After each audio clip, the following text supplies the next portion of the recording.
ಇತ್ತೀಚಿನ ಸಂಚಿಕೆಗಳನ್ನು ಜಾಹೀರಾತಿನ ಕಿರಿಕಿರಿ ಇಲ್ಲದೆ ನೋಡಿ.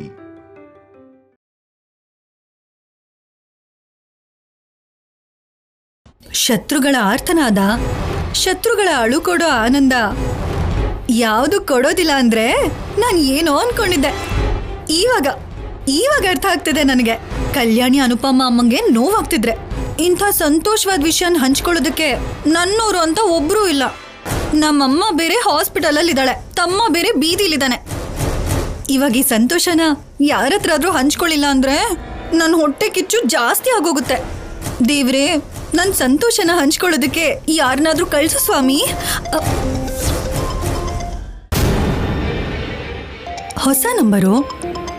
ಹೊಸ ನಂಬರಿಂದ ನನಗೆ ಯಾರು ಕಾಲ್ ಮಾಡ್ತಾರೆ? ಒಂದ್ ವೇಳೆ ಸಿದ್ದುನಾ? ಅಬ್ಬಾ, ಇಲ್ಲಿ ಯಾರೂ ಇಲ್ಲ.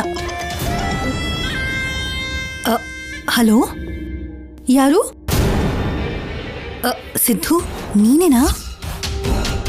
ಅವನಲ್ಲ, ಅವನಮ್ಮ.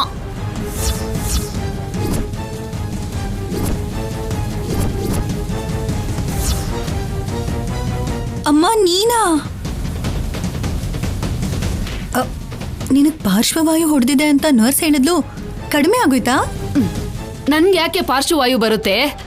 ಮತ್ತೆ ನರ್ಸ್ ಹೇಳಿದ್ಲು ಆ ಶೌರ್ಯ ನಿಮ್ಮ ಮಾವ ಸಿದ್ದು ಮೇಲಿರೋ ಕೋಪದಿಂದ ನನ್ಗೇನಾದ್ರೂ ಮಾಡ್ತಾರೆ ಅಂತ ಆ ರೀತಿ ನಾಟಕ ಮಾಡಿದೆ ಅಷ್ಟೇ. ನೀನ್ ಸಾಮಾನ್ಯದವಳಲ್ಲ ಬಿಡಮ್ಮ. ನಿನ್ ಬುದ್ಧಿವಂತಿಕೆಗೆ ಸಲಾಂ. ಆದ್ರೆ ನಿನಗ್ ಹಾಗಾಗಿದೆ ಅಂತ ಗೊತ್ತಾದ ದಿನದಿಂದ ನನಗ್ ನಿಜವಾಗ್ಲೂ ನಿದ್ರೇನೆ ಬರ್ತಿಲ್ಲಮ್ಮ. ನನ್ನ ಹತ್ರ ನಾಟಕ ಮಾಡ್ಬೇಡ. ಅಷ್ಟೊಂದು ಪ್ರೀತಿ ಇದ್ದಿದ್ರೆ ಕನಿಷ್ಠ ನನ್ನ ನೋಡಕ್ಕಾದ್ರೂ ಹಾಸ್ಪಿಟ್ಲಿಗೆ ಬರ್ಬೇಕಾಗಿತ್ತಲ್ವಾ? ಅನ್ಕೊಂಡೆ ನೀನ್ ಹೀಗ ಅನ್ಕೋತೀಯಾ ಅಂತ.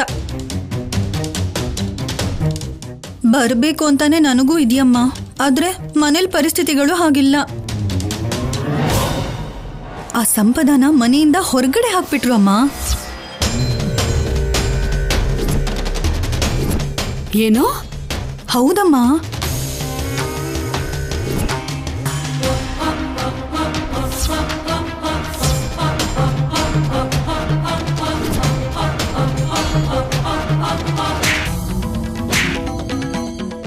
ನೀನು ಆ ಸಿದ್ದು ಸೇರ್ಕೊಂಡು ಎಷ್ಟು ಡ್ರಾಮಾ ಮಾಡಿದೀರ ಅಂತ ನನಗೆ ಗೊತ್ತು.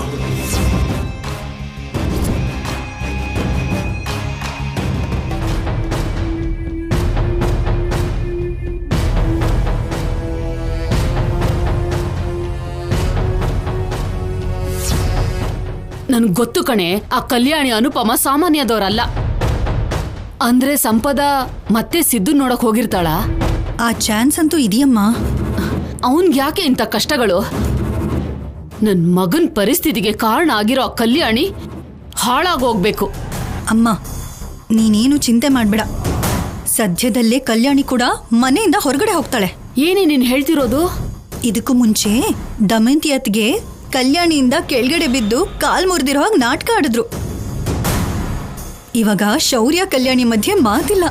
ಸದ್ಯದಲ್ಲೇ ಹೇಗಾದ್ರೂ ದಮಯಂತಿಯತ್ಗೆ ಆ ಕಲ್ಯಾಣಿನ ಪಕ್ಕಾ ಹೊರಗಡೆ ಹಾಕ್ತಾರೆ. ಸದ್ಯ ಈಗ ನಿನ್ ಮಾತ್ ಕೇಳಿ ಸಮಾಧಾನ ಆಯ್ತು. ಆ ಕಲ್ಯಾಣಿ ಇನ್ನೂ ಅನುಭವಿಸ್ಬೇಕು. ತಪ್ಪದೇನೆ ಅನುಭವಿಸ್ಬೇಕಮ್ಮ. ಯಾರು ಅನುಭವಿಸ್ಬೇಕು?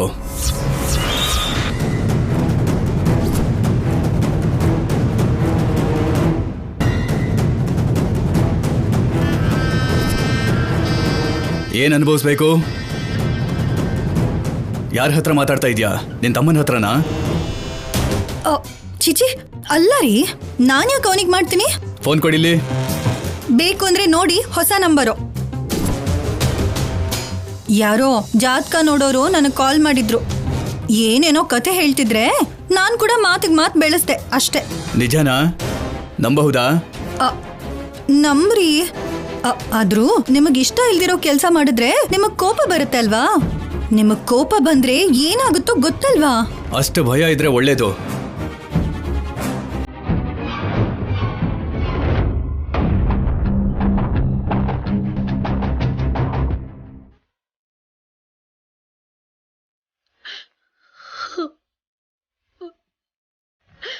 ಪಾರ್ವತಿ, ಏನಿದು? ಸುಮ್ಮನೆ ಇರು, ಬೇಜಾರು ಮಾಡ್ಕೋಬೇಡ.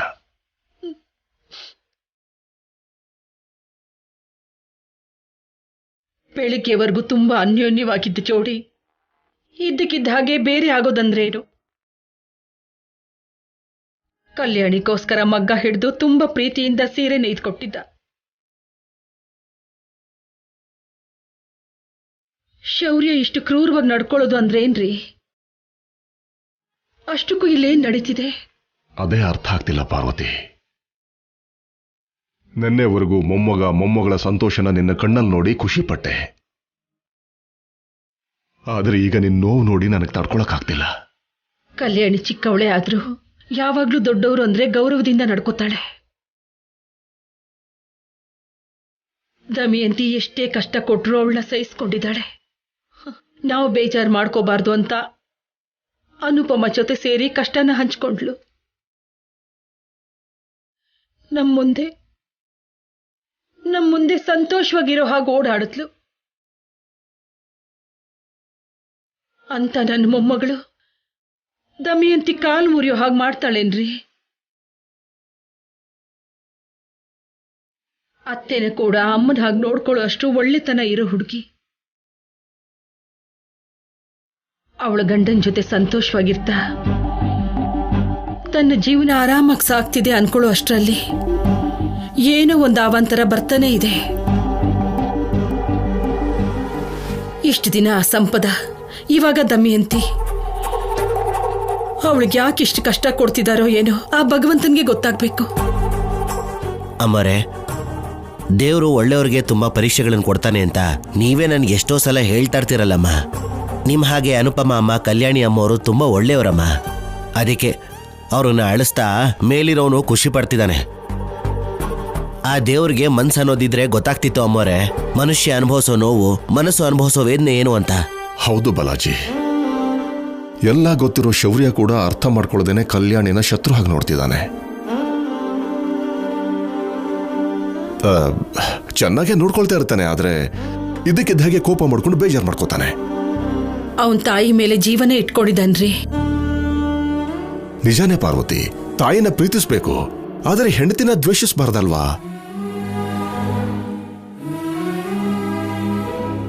ದಮಯಂತಿ ಕೂಡ ಮಾಧುರಿ ಮೇಲಿನ ಕೋಪನ ಕಲ್ಯಾಣಿ ಮೇಲೆ ತೋರಿಸ್ತಿದ್ದಾಳೆ. ಅನುಪಮಗೆ ನಾನೇನೋ ಒಂದು ಮಾತಂದಿದ್ದಕ್ಕೆ ತನ್ನ ತಾಯಿ ಫೋಟೋನ ಎಲ್ಲಿ ಹಾಳು ಮಾಡ್ಬಿಡ್ತಾಳೋ ಅನ್ನೋ ಭಯದಿಂದ ಆತುರದಲ್ಲಿ ದಮಯಂತಿನ ತಳ್ಬಿಟ್ಲು. ಆಕಸ್ಮಿಕವಾಗಿ ಆಗಿರುವಂತ ಘಟನೆ ಅದು. ಆದರೆ ಶೌರ್ಯ ದೃಷ್ಟಿಯಲ್ಲಿ ಕಲ್ಯಾಣಿ ಮಾತ್ರ ಆರೋಪಿಯಾಗಿ ಉಳ್ಕೊಂಡ್ಬಿಟ್ಲು. ಒಂದು ಕ್ಷಣ ಏನ್ ನಡೀತು ಅಂತ ತಿಳ್ಕೊಳ್ಳೋ ಪ್ರಯತ್ನ ಕೂಡ ಮಾಡಿಲ್ಲ ಅವನು. ಕಣ್ಣಿಂದ ನೋಡೋದು ನಿಜ ಅನ್ಕೊಳ್ಳೋ ಆರಕ್ಷಕ ಅಲ್ವೇನ್ರಿ ಅವನು? ನಿಜವಾಗ್ಲೂ ಆಗಿದ್ದೇನಂತ ಹೇಳಿದ್ರು ಅರ್ಥ ಮಾಡ್ಕೊಳ್ಳೋ ಸ್ಥಿತಿಯಲ್ಲಿ ಇರೋದಿಲ್ಲ. ಕಲ್ಯಾಣಿ ಜೀವನನ ನೋಡಿ ದಯೆ ತೋರಿಸಿ ಆ ಅಮ್ಮನವರೇ ಏನೋ ಒಂದು ಮಾಡಿ ಮತ್ತೆ ಅವರಿಬ್ರನ್ನು ಒಂದು ಮಾಡ್ಬೇಕು ರೀ. ಹೌದು ಅಮ್ಮೋರೆ, ಆ ಪುರೋಹಿತರು ಹೇಳ್ದ ಹಾಗೆ ಆ ಜೋಡಿಗೆ ದೃಷ್ಟಿಯಾಗಿದೆ. ಅವ್ರು ಹೇಳ್ದ ಹಾಗೆ ಬರೋ ಶುಕ್ರವಾರ ಗಿರಿಜಾ ಕಲ್ಯಾಣ ಮಾಡಿಸಿದ್ರೆ ಒಳ್ಳೇದಾಗತ್ತೇನೋ ಅಮ್ಮೋರೆ. ನನ್ನ ಮೊಮ್ಮಗಳ ಜೀವನ ಚೆನ್ನಾಗಿರುತ್ತೆ ಅಂದ್ರೆ ಎಷ್ಟು ಪೂಜೆನಾದ್ರೂ ಮಾಡಿಸ್ತೀನಿ ಬಾಲಾಜಿ. ನನ್ನ ಮೊಮ್ಮಗಳ ಸಂಸಾರ ಸರಿ ಆಗ್ಬೇಕು. ಅವ್ರಿಗಿರೋ ದೋಷಗಳು ಹೋಗೋದಕ್ಕೆ ಧನುರ್ಮಾಸದಲ್ಲಿ ಬರೋ ಗಿರ್ಜಾ ಕಲ್ಯಾಣ ಕಾತ್ಯಾಯನಿ ವ್ರತ ಮಾಡಿಸ್ಬೇಕು. ಎಷ್ಟೇ ದುಡ್ಡಾದ್ರೂ ಸರಿ, ಎಷ್ಟೇ ಖರ್ಚಾದ್ರೂ ಸರಿ, ಪೂಜೆ ನಿರ್ವಿಘ್ನವಾಗಿ ನಡಿಬೇಕು. ಪೂಜೆಗೆ ಬೇಕಾಗಿರೋ ಏರ್ಪಾಡೆಲ್ಲ ಜೊತೆಗಿದ್ ನೋಡ್ಕೊಡಿ. ನೀನ್ ಚಿಂತೆ ಮಾಡಬೇಡ ಪಾರ್ವತಿ, ಪೂಜೆ ನಡೆಯೋಕೆ ಯಾವ ತೊಂದರೆ ಆಗದಿದ್ದಾಗ ನಾನು ನೋಡ್ಕೋತೀನಿ. ಬಾಲಾಜಿ, ಯಜಮಾನ್ರೆ, ಪುರೋಹಿತರನ್ನ ಇನ್ನೂ ಸಲ ಕಂಡು ಪೂಜೆಗೆ ಏನೇನ್ ಬೇಕೋ ಎಲ್ಲ ಲಿಸ್ಟ್ ಮಾಡ್ಕೊಂಡು ತಗೊಂಡ್ ಬಾ. ಸರಿ ಯಜಮಾನ್ರೆ. ಪರಮೇಶ್ವರ, ನನ್ನ ಮೊಮ್ಮಗಳ ಭಾರ ಎಲ್ಲ ನಿಂದೆ.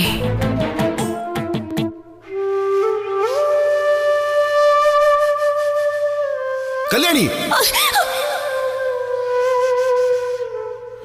ಅದ ಹಾಗಲ್ಲ ಆಫೀಸರ್. ಹೋಗು ಅಂತ ಹೇಳಮ್ಮ.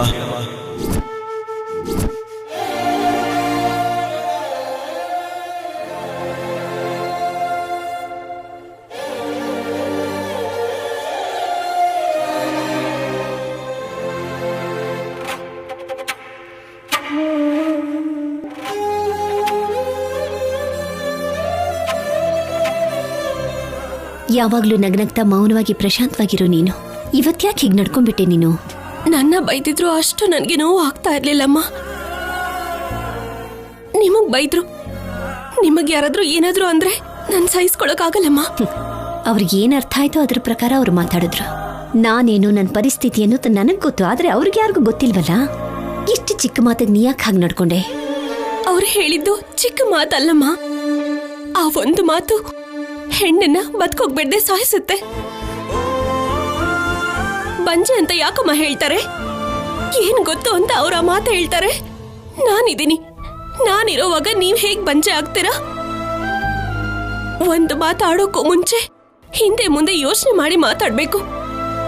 ಏನು ತಿಳ್ಕೊಳ್ದೆ ಒಂದೇ ಸಲ ಮಾತಾಡ್ಬಿಡೋದಾ? ಆ ಮಾತು ಕೇಳಿಸ್ಕೊಂಡ್ರೆ ನಿನಗೆ ಎಷ್ಟು ಬೇಜಾರಾಗುತ್ತೆ ಅಂತ ಒಂದು ಸಲ ಯೋಚನೆ ಮಾಡಿದಾರ? ಕೆಲವು ತಪ್ಪುಗಳಿಗೆ ನಾವು ಕಾರಣ ಆಗದೆ ಹೋದ್ರೂ ಕೂಡ ಮಾತುಗಳನ್ನ ಕೇಳಬೇಕಾಗತ್ತೆ. ಅದನ್ನೆಲ್ಲ ತಡ್ಕೊಳ್ಳೋಂಥ ಶಕ್ತಿ ದೇವ್ರು ನನಗೆ ಕೊಟ್ಟಿದ್ದಾನಮ್ಮ. ನೋಡು, ನೀ ನನಗೋಸ್ಕರ ಅವ್ರ ಜೊತೆಲಿ ವಾಗ್ವಾದಕ್ಕೆ ಇಳಿಬೇಡಮ್ಮ.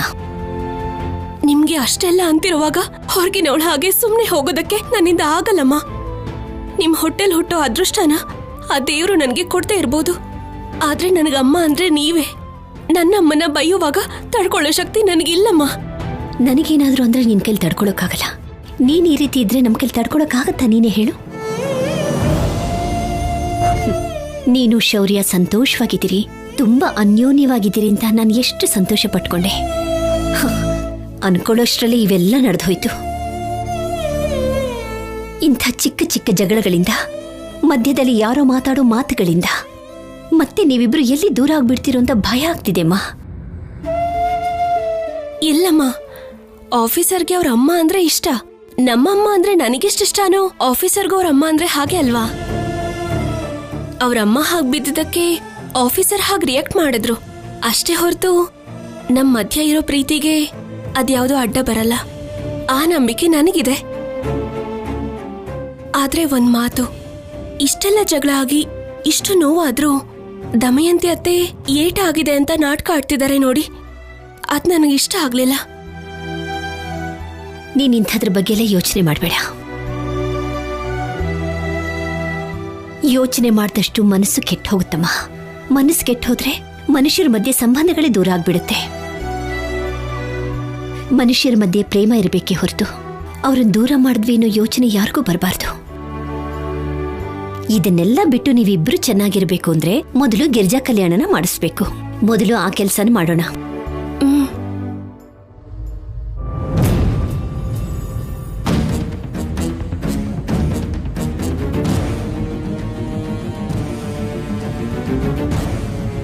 ಅತ್ಗೆ, ನಿಮ್ಗೋಸ್ಕರ ನಾನೇ ಸ್ವತಃ ಜ್ಯೂಸ್ ಮಾಡ್ಕೊಂಡು ತಂದಿದ್ದೀನಿ, ತಗೊಳ್ಳಿ.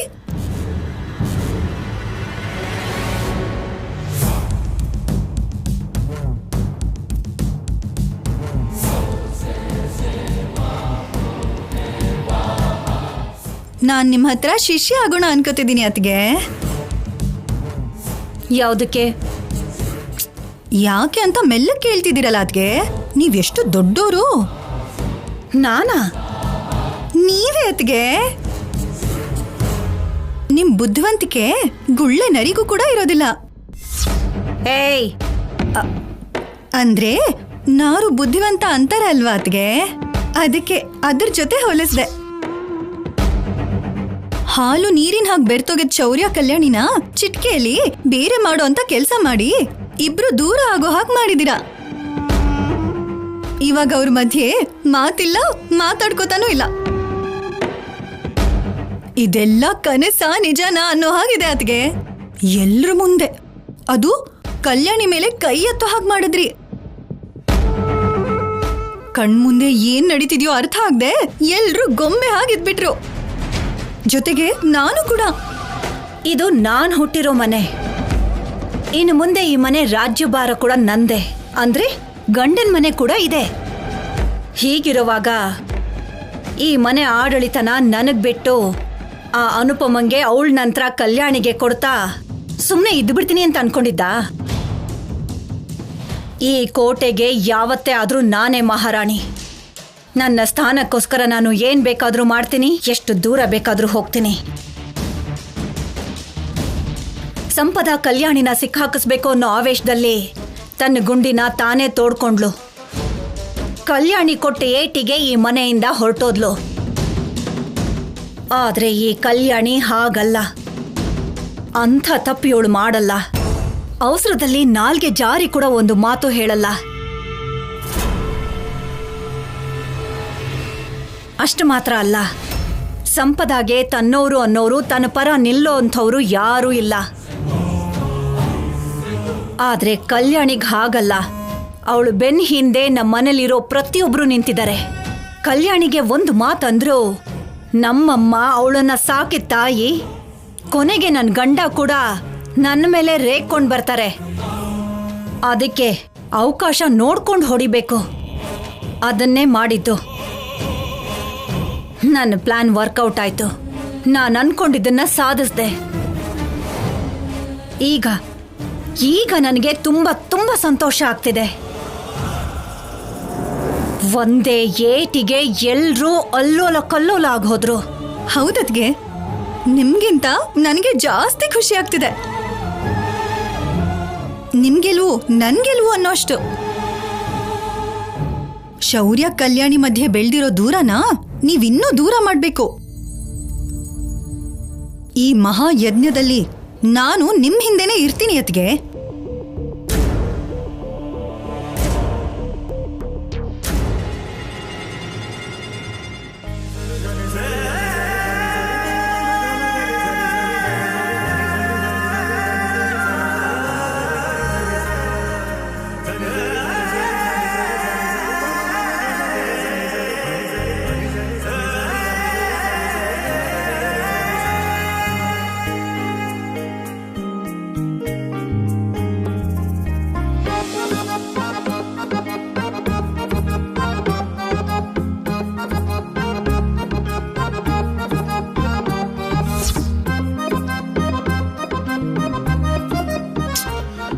ಸೋಪೇ ಇಲ್ಲ.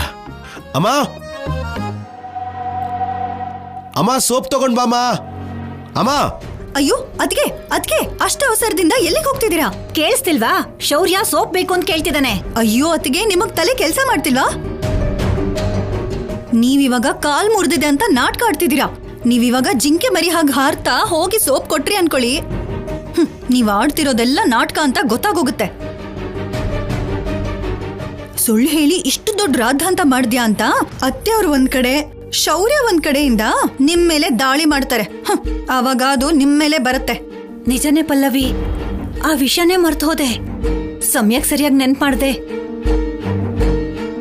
ನಾನಿವಾಗ ಮಾಮೂಲಿಯಾಗಿ ನಡೆಯೋದನ್ನ ನಮ್ಮಮ್ಮ ಏನಾದ್ರೂ ನೋಡಿದಿದ್ರೆ ನನ್ 2 ಕಣ್ಣು ಕಿತ್ತು ಫ್ರೈ ಮಾಡ್ಬಿಡ್ತಾ ಇದ್ಲು. ಅಮ್ಮ ಅಮ್ಮ. ಆದ್ರೆ ಈಗ ಅವನಿಗೆ ಸೋಪ್ ಹೇಗೆ ಕೊಡೋದು? ಒಂದ್ ಹೊತ್ತು ಸೋಪಿಂದ ಸ್ನಾನ ಮಾಡಿಲ್ಲ ಅಂದ್ರೆ ಏನೂ ಆಗಲ್ಲ ಬಿಡಿ ಅತ್ಗೆ. ನೀವ್ ಬಂದ್ ಕೂತ್ಕೊಳ್ಳಿ ಅತ್ಗೆ.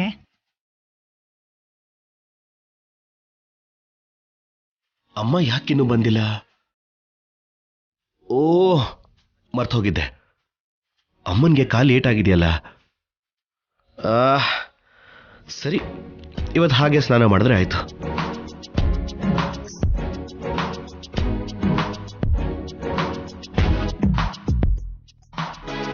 ಅಮ್ಮ, ಸೋಪ್ ಇಲ್ಲಿ ಕೊಡಿ, ನಾನು ಕೊಟ್ಬರ್ತೀನಿ.